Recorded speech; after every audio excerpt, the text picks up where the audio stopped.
জয় শ্রীকৃষ্ণ। রাধে রাধে। বন্ধুরা, বছরে 24টি একাদশীর মধ্যে এই শর্ট তিলা একাদশীর মাহাত্ম্য অনেক অনেক গুণ বেশি, যা এবছর 2026 সালের প্রথম একাদশী এবং এই পৌষ মাসের শেষ একাদশী, যা এবছর কিন্তু বন্ধুরা আগামী পৌষ সংক্রান্তি বা মকর সংক্রান্তির দিন অনুষ্ঠিত হবে। তাই এর মাহাত্ম্যকে আরও বাড়িয়ে দিয়েছে। শাস্ত্র বলছে যে এই একাদশী পালন করলে বা এই দিনে সামান্য কিছু কার্যে ব্যক্তির জীবনে নতুন বছর এবং নতুন মাসে অর্থ, সুখ, শান্তি এবং পরম সৌভাগ্যে ভরে ওঠে। যা শুরু হচ্ছে বন্ধুরা আগামী 13ই জানুয়ারি মঙ্গলবার দুপুর 3:17 থেকে পরের দিন 14ই জানুয়ারি বুধবার বিকেল 5:52 পর্যন্ত। ফলে উদয়া তিথি অনুসারে আগামী 14ই জানুয়ারি পৌষ সংক্রান্তির দিন বা মকর সংক্রান্তির দিন অনুষ্ঠিত হবে 2026 সালের প্রথম এই শর্ট তিলা একাদশী। এবং পারণের শুভ সময় হচ্ছে পরের দিন 15ই জানুয়ারি বৃহস্পতিবার সকাল 6:19 থেকে সকাল 8:30 পর্যন্ত। যেহেতু বন্ধুরা এই একাদশীর নাম শর্ট তিলা একাদশী, তাই এই দিনে তিল মিশ্রিত জলে স্নান করলে, তিল দান করলে, তিল দিয়ে ভগবানের পুজো অর্চনা করলে, তিল দিয়ে ভোগ রান্না করে ভগবানকে নিবেদন করলে, তিল খেলে, এমন নানা ধরনের তিল দিয়ে 6টি কাজ করলে পরম সৌভাগ্যের প্রাপ্তি হয়। এছাড়া এই মহাযোগে যারাই ফলটি পায় তারাই হয় বন্ধুরা পরম ভাগ্যশালী। এবং এই দিনে কিছু ভুলও আমাদের বাড়িতে করতে নেই এবং কিছু খাবার আমাদের এই দিনে খেতে নেই। তাই এই দিনে কি আপনারা খাবেন, কি খাবেন না, কোন ভুলগুলো আপনারা এই দিনে করবেন না এবং কোন সেই ফল জানতে বন্ধুরা আপনারা ভিডিওটি অবশ্যই পুরো দেখুন। বন্ধুরা, প্রত্যেক মানুষের সাথে জন্ম থেকে কোনো দেবদেবীর আশীর্বাদ থাকে, কিন্তু আমরা তা জানি না। তাই আজকের ভিডিওতে বন্ধুরা আমরা জানব যে এমন কোন অজানা শক্তির কৃপা আপনার ওপর রয়েছে। তাই অবশ্যই বন্ধুরা ভিডিওটি পুরো দেখবেন। আর চ্যানেলে বন্ধুরা নতুন হলে চ্যানেলটি সাবস্ক্রাইব করে পাশের বেল আইকনটি অল করে রাখুন। আর কমেন্টে লিখুন হর হর মহাদেব ও জয় শ্রীকৃষ্ণ। বন্ধুরা, বলা হয় সৃষ্টির প্রত্যেক কণায় কণায় ভগবান রয়েছেন। ভগবান ছাড়া বাস্তবে কিছুই নেই, কিন্তু আমরা এই মায়াতে পড়ে মিথ্যাই সংসারকে সত্য মনে করি, যা একদিন নষ্ট হয়ে যাবে। ফলে বিভিন্ন রকম কর্মবন্ধনে পড়ে আমাদের এই জীবন বিভিন্ন রকম সমস্যায় ভরে যায়। তখন আমরা ভগবানকে ভুলে গেলেও ভগবান কখনো তার ভক্তকে ভোলেন না। তাই যখনই আমরা মৃত্যুলোকে কর্ম করতে আসি, ভগবানও বিভিন্ন দেব দেবীর রূপে ভক্তের সাথেই থাকেন এবং তিনি তখন আমাদের কিছু সংকেত দেন। বন্ধুরা, যেহেতু আমরা মৃত্যু লোকে এসেছি, তো আমাদের তো কর্মফল ভোগ করতেই হবে। ভগবানকে স্বয়ং মৃত্যু লোকে কর্মফল ভোগ করতে হয়েছে। তাই যদি আমরা এ জন্মে ভোগ না করি, তো এর জন্য আমাদের আবার জন্ম নিতে হবে। কিন্তু সেই জন্মে ভগবান কোনো না কোনো রূপে ভক্তের সাথেই থাকেন এবং তিনি বিভিন্ন সংকেতের মাধ্যমে তার ভক্তকে সংকেত দেন, তাকে মার্গদর্শন করেন। তাই যখনই আপনার মনে হবে যে আপনি একা, এই সংকেতগুলো লক্ষ্য করবেন, তাহলেই বুঝতে পারবেন যে ভগবান আপনার সাথেই রয়েছে এবং আপনার মনের বাসনা তিনি পূর্ণ করবেন। নাম্বার 1, পুজো করার সময় চোখে জল আসা। বন্ধুরা, যেহেতু আমরা জন্ম জন্ম ধরে ভগবানের ভক্তি করছি, সেহেতু সেই দেব দেবীর সাথে আমাদের একটি জন্ম জন্মের সম্পর্ক হয়ে গেছে। তাই যখনই আপনি সেই দেব দেবীর মন্দিরে যান বা তার দর্শন করেন বা তার গান কীর্তন শুনলেই যদি আপনার চোখ দিয়ে জল বেরিয়ে যায়, তো এর মানে আপনার আত্মার সাথে ঈশ্বরের ঊর্জার মিলন হয়ে গেছে। তাই এই সময় যদি আপনি নিজের মনের ইচ্ছা ভগবানকে জানান, কিছু দিনের মধ্যে দেখবেন যে আপনার মনের বাসনা ভগবান পূর্ণ করেছেন। কিন্তু অবশ্যই জেনে বুঝে কোনো রকম বাজে কার্য করবেন না। মনে দয়া, মায়া, করুণা এগুলো রাখবেন। নাম্বার 2, প্রদীপের আলো বেড়ে যাওয়া। বন্ধুরা, আগুন হলো পঞ্চতত্ত্বের মধ্যে একটি। তাই এর মধ্যে ভগবান শিবের বাস। তাই পুজো করার সময় যদি প্রদীপের আলো হঠাৎ করেই বেড়ে যায়, তো এর মানে আপনার জীবনে এবার খুশির দিন আসবে। নাম্বার 3, যদি হঠাৎই পুজো করার সময় আপনার শরীরে শিহরণ দিয়ে ওঠে, আপনার লোম সব দাঁড়িয়ে যায়, তো ভাববেন আপনার আশেপাশে কোনো দেব দেবী রয়েছেন। নাম্বার 4, যদি কোনো ঠাকুরের মূর্তি বা ফটো দেখার সময় আপনার এমন মনে হয় যে আপনাকে দেখে ভগবান হাসছেন বা আপনাকেই দেখছেন, তো এর মানে ভগবান আপনার ওপর খুবই প্রসন্ন। এছাড়া বন্ধুরা, যদি আপনার স্বপ্নে দেব দেবী আসেন, তো আপনি খুবই ভাগ্যবান। বন্ধুরা, শাস্ত্রে অনুসার প্রত্যেক মানুষের অন্তত একদিন ব্রহ্ম মুহূর্তে ওঠা দরকার। তাই যদি আপনার ঘুম ভোর 3টে থেকে 5টার মধ্যেই ভেঙে যায়, তো ভগবান নিজে আপনাকে সংকেত দিচ্ছেন যে আপনার ব্রহ্ম মুহূর্তে ঘুম থেকে ওঠা দরকার। তাই ধীরে ধীরে বন্ধুরা আপনারা এর অভ্যেস করুন, কারণ এই ব্রহ্ম মুহূর্তেই বন্ধুরা আমাদের এই ব্রহ্মাণ্ডের সূচনা হয়। ফলে সেই সময় আমাদের পৃথিবীতে বহু দেবী দেবতার আগমন হয়। এছাড়াও বন্ধুরা বায়ুমণ্ডলে এই সময় কসমিক এনার্জির বৃষ্টি হয়। তাই যে ব্যক্তি রোজ এই সময় ঘুম থেকে ওঠে, তার শরীর ও মন সর্বদাই সুস্থ থাকে। ফলে এমন ব্যক্তি জীবনে তাড়াতাড়ি উন্নতি করে। যে বাড়িতে প্রত্যেক দিন ব্রহ্ম মুহূর্তে ভগবানের পুজো আরাধনা করা হয়, সেই বাড়িতে সাক্ষাৎ মা লক্ষ্মী নিবাস করেন। নাম্বার 2, ঘুম থেকে উঠেই যে ব্যক্তি নিজের হাতকে এইভাবে দেখে, হাতের ওপরের ভাগে মা লক্ষ্মী, হাতের মাঝখানের ভাগে মা সরস্বতী এবং হাতের নিচের ভাগে ভগবান শ্রীকৃষ্ণকে স্মরণ করে সে তার জীবন শুরু করে, তো জীবনে মা লক্ষ্মী, মা সরস্বতী ও ভগবান শ্রীকৃষ্ণের কৃপায় তার সব কাজেই সফলতা প্রাপ্ত হয়। মা লক্ষ্মীর কৃপায় সে ধন সম্পত্তি প্রাপ্ত করে, মা সরস্বতীর কৃপায় সে বিদ্যা বুদ্ধি প্রাপ্ত করে, আর ভগবান শ্রীকৃষ্ণের কৃপায় সে সব দুঃখ থেকে মুক্তি পেয়ে যায়। নাম্বার 3, ঘুম থেকে উঠেই মাটিতে পা দেওয়ার আগে আমাদের ভূমাতার কাছে এর জন্য ক্ষমা চাওয়া উচিত। ভূমাতাকে বলা উচিত, হে বিষ্ণু পত্নী, আমাদের এই কার্যের জন্য মাতা তুমি আমাদের ক্ষমা করে দিও এবং সকল দুর্ঘটনা থেকে মাতা তুমি আমাদের রক্ষা করো। হে মাতা, এই ধরাধামে আমাদের স্থান দেওয়ার জন্য তোমাকে অনেক অনেক ধন্যবাদ। আমরা জেনে না জেনে এই প্রকৃতির ওপর নানা রকম অত্যাচার করি, তাই সকল কার্যের জন্য মা তোমার কাছে ক্ষমা চাইছি। এরপরেই বন্ধুরা আপনারা আপনাদের জীবন শুরু করুন। নাম্বার 4, যারা সকালে ঘুম থেকে উঠেই ঈশ্বরের নাম ও জপ করেন, তারা অবশ্যই কোমর অবধি ধুয়ে ভালো করে মুখ হাত পা ধুয়ে তারপরে ঈশ্বরের সামনে বসে শঙ্খ, ঘণ্টা, প্রদীপ, কাসর এই শুভ জিনিসের দর্শন করার পর ঈশ্বরের কাছে বসে আপনারা ঈশ্বরের নাম চিন্তন করুন। কারণ যেই দিন সকালে ঈশ্বরের নাম দিয়ে শুরু হয়, সেই দিন এক আলাদাই আনন্দে কাটে। তাই এরপর মা বাবা, গুরুদেব ও সূর্য নারায়ণ দেবকে প্রণাম করে আপনি নিজের কার্যে যান। যে ব্যক্তি প্রত্যেক দিন এগুলি পালন করে, তার জীবনের সমস্ত প্রকারের দোষ বাধা এগুলিতে নাশ হয়ে যায়। ফলে সকল কাজেই সেই ব্যক্তি সফলতা প্রাপ্ত করে। তাই বন্ধুরা, এই দিনে যদি আপনারা কিছু নিয়ম পালন করতে পারেন, তো বন্ধুরা আপনাদের জীবনে এসে পড়বে ভগবান বিষ্ণুর বিশেষ কৃপা। তাই যদি আপনি একাদশী পালন করেন বা নাই করেন, এই নিয়মগুলো বন্ধুরা কিন্তু আপনারা কালকের দিনে অবশ্যই মেনে চলুন। এবং কালকের দিনে আপনারা কি করবেন এবং কি করবেন না, সকালে ঘুম থেকে উঠে আপনারা ভগবানের কি মন্ত্র স্মরণ করবেন, কোন জিনিসগুলো আপনারা সকালে ভুলেও করবেন না, কি খাবার খাবেন না, এই সকল তথ্য বন্ধুরা আমরা আজকের এই ভিডিওতে জানবো। তাই চ্যানেলে বন্ধুরা নতুন হলে চ্যানেলটি সাবস্ক্রাইব করে পাশের বেল আইকনটিকে অল করে রাখবেন এবং কমেন্টে আপনারা একবার বলুন জয় শ্রীকৃষ্ণ এবং হর হর মহাদেব।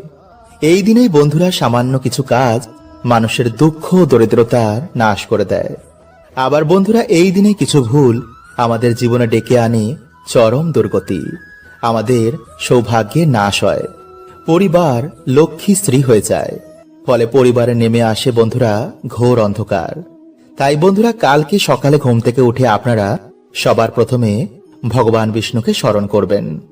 মাটিতে পা দেওয়ার আগেই আপনারা ভগবান বিষ্ণুর এই মন্ত্রটি জপ করবেন।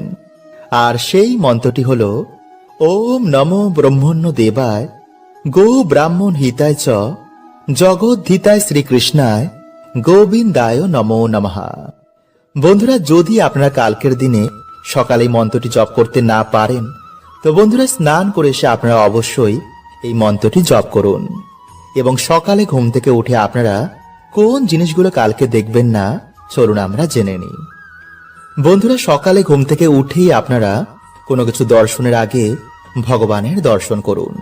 ঘুম থেকে উঠেই আপনারা ফাঁকা কলসি দেখবেন না, ঝগড়া ঝামেলা বা অশ্লীল কিছু দেখবেন না। এই দিন আপনারা যতটা পারবেন এই সব থেকে দূরে থাকুন। সকালে রান্নাঘরে প্রবেশ করার আগে হাঁড়ি বা ফাঁকা পাত্র দেখার আগে ভগবানকে স্মরণ করে তারপর দর্শন করুন। ঘুম থেকে উঠেই বন্ধুরা কারোর ছায়া বা আয়না দেখবেন না। বন্ধুরা একাদশীতে আপনারা শরীরে বা মাথায় তেল, শ্যাম্পু, সাবান এগুলো দেবেন না। চুল, দাড়ি, নখ এগুলো কাটবেন না।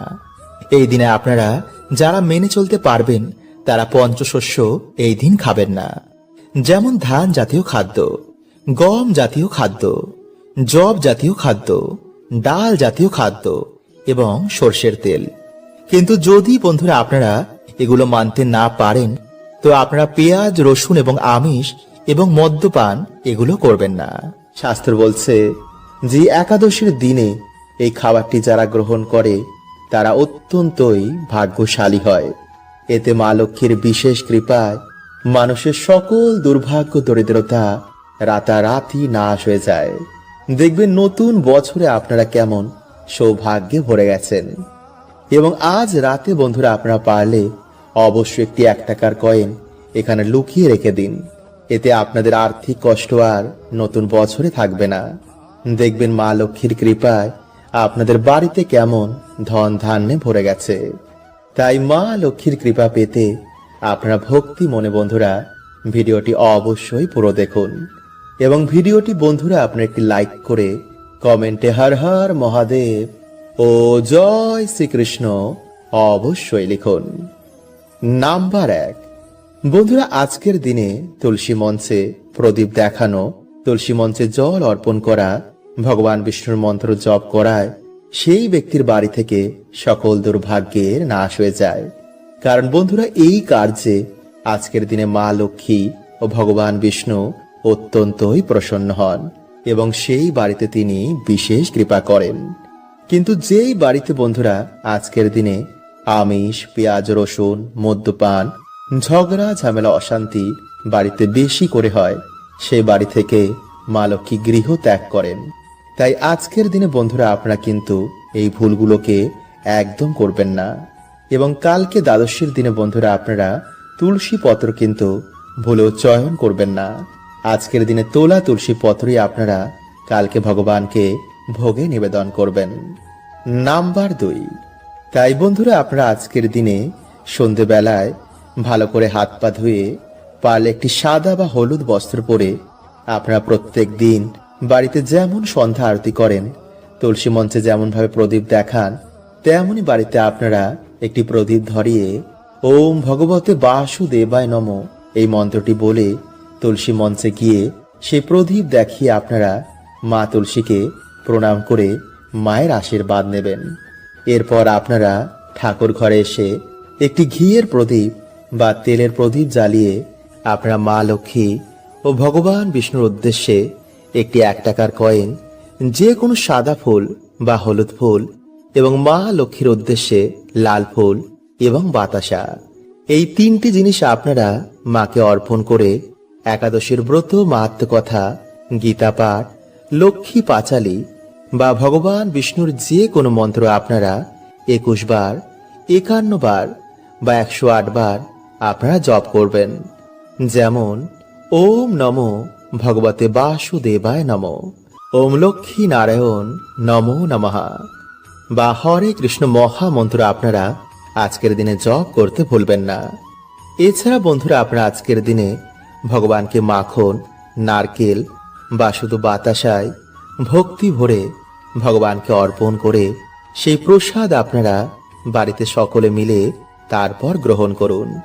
এতে বন্ধুরা মা লক্ষ্মী ও ভগবান বিষ্ণু অত্যন্তই প্রসন্ন হন এবং ভক্তের জীবন থেকে সকল দুর্ভাগ্য তিনি নাশ করে দেন। এবং বন্ধুরা তারপর সেই 1 টাকাটিকে আপনারা পুজোর পর আপনাদের বালিশের মধ্যে রেখে রাতের বেলায় ঘুমিয়ে পড়বেন এবং পরের দিন আপনারা স্নান করে ভগবানের পুজো অর্চনা করার পর সেই 1 টাকাটিকে আপনারা আপনাদের মানি ব্যাগ বা সিন্ধুক বা লক্ষ্মী নারায়ণের চরণে সে 1 টাকাটিকে আপনারা রেখে দেবেন। এতে বন্ধুরা মায়ের কৃপায় আপনাদের জীবন থেকে সকল দুর্ভাগ্যের নাশ হয়ে যাবে এবং আপনাদের পরিবারে আবার ফিরে আসবে অফুরন্ত সুখ ও শান্তি। বন্ধুরা আপনারা সকলেই ডুমুর গাছ দেখেছেন, তাই না? কিন্তু বন্ধুরা আমরা বেশিরভাগ মানুষ এটা জানি না যে এই গাছের মধ্যে ভগবান বিষ্ণুর বাস হয়।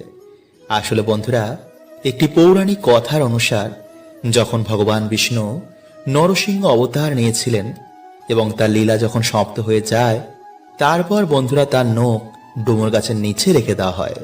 এরপর যখন ভগবান বিষ্ণু সেই নখ নিতে আসেন তখন দেখেন যে সেই নখের জন্য ডুমুর গাছের গায়ে কাটা কাটা দাগ হয়ে গেছে। তখন ডুমুর গাছ বলেন, হে প্রভু, আপনি আমার সাথে এমন কেন করলেন? তখন ভগবান বলেন, ডুমুর, এই ক্ষতিপূরণের জন্য আমি সর্বদাই তোমার কাছে নিবাস করব এবং যে শ্রদ্ধা মনে গাছের পুজো অর্চনা করবে তাদের সকল মনোবাসনাও পূর্ণ হয়ে যাবে। তাই বন্ধুরা অগ্নি পুরাণে অনুসার কিছু কিছু গাছের মধ্যে কোনো না কোনো দেবদেবীর আশীর্বাদ রয়েছে, যেমন ধুতরা, নীলকণ্ঠ এবং আকন্দ। বন্ধুরা এই সব গাছের মধ্যে ভগবান শিবের আশীর্বাদ রয়েছে। ঠিক তেমনি তুলসী, ডুমুর এবং কলা গাছ। বন্ধুরা এই সমস্ত গাছের মধ্যে ভগবান বিষ্ণুর বাস। এছাড়া বন্ধুরা কিছু কিছু গাছে আবার নেগেটিভ এনার্জির বাস হয়। তাই এর জন্য বন্ধুরা বলা হয় যে কখনো কোনো গাছের গোড়ায় প্রস্রাব করতে নেই। এতে বন্ধুরা না জেনেই আমরা বাড়িতে দুর্গতি ডেকে আনি। তাই যদি বন্ধুরা আপনারা চ্যানেলে নতুন হন তো চ্যানেলটি সাবস্ক্রাইব করে পাশের বেল আইকনটিকে অল করে রাখবেন এবং বন্ধুরা ভিডিওটি একটি লাইক করে কমেন্টে আপনারা বলুন, জয় শ্রীকৃষ্ণ, হর হর মহাদেব। তাই চলুন বন্ধুরা এবার আমরা জেনে নিই সেই টোটকাটির ব্যাপারে। বন্ধুরা আপনারা দিনের বেলায় একটি ঘটিতে কিছুটা গঙ্গা জল নেবেন এবং একটি ধূপ নেবেন। এরপর বন্ধুরা আপনারা সেই গঙ্গা জল ডুমুর গাছের গোড়ায় ঢেলে দেবেন। এরপর আপনারা এই মন্ত্রটি 3 বার বলবেন। আর সেই মন্ত্রটি হলো বন্ধুরা, ওম ভগবতে বাসুদেবায় নমঃ। এরপর বন্ধুরা আপনারা সেই ধূপ দিয়ে ভগবান বিষ্ণু ভেবে সেই গাছটির পুজো অর্চনা করুন। তারপর আপনারা হাত জোর করে আপনারা যে সমস্যায় রয়েছেন তা ভগবানকে বলুন। বলবেন, হে প্রভু, আমার জীবনে অনেক কষ্ট, তুমি গিয়ে প্রভু আমার বাড়িতে জীবনের সমস্ত দুঃখ কষ্ট হরণ করে নাও এবং তোমার এই গাছের 3টি ডুমুর আমাকে উপহার দাও। এরপর বন্ধুরা আপনারা গাছ থেকে যতটা ডুমুর লাগবে তা আপনারা এনে একটি লাল কাপড়ের মধ্যে বেঁধে যেখানে আপনারা টাকা পয়সা রাখেন সেখানে রেখে দেবেন। একটি ডুমুর আপনারা লাল কাপড়ের মধ্যে বেঁধে আপনাদের যে সদর দরজা রয়েছে সেখানে টানিয়ে দিন। আর একটি ডুমুর আপনারা শোয়ার যে বালিশ রয়েছে তার মধ্যে আপনারা একটি লাল কাপড় বেঁধে রেখে দিন। কিন্তু বন্ধুরা এই বালিশের মধ্যে যেন আর অন্য কেউ না ঘুমায়। যদি বন্ধুরা আপনারা এইভাবে 7 দিন ঘুমাতে পারেন তো বন্ধুরা আপনারা নিজেরাই দেখবেন যে আপনাদের দুর্ভাগ্য কেমন সৌভাগ্যে পরিণত হয়েছে। কিন্তু বন্ধুরা যদি আপনারা পারেন তো সেই দিন নিরামিষ আহার গ্রহণ করেই এই কাজটি করবেন আর স্নান করে তবেই বন্ধুরা আপনারা কিন্তু এই গাছের গোড়া যাবেন। হরে কৃষ্ণা, ওম নমঃ শিবায়।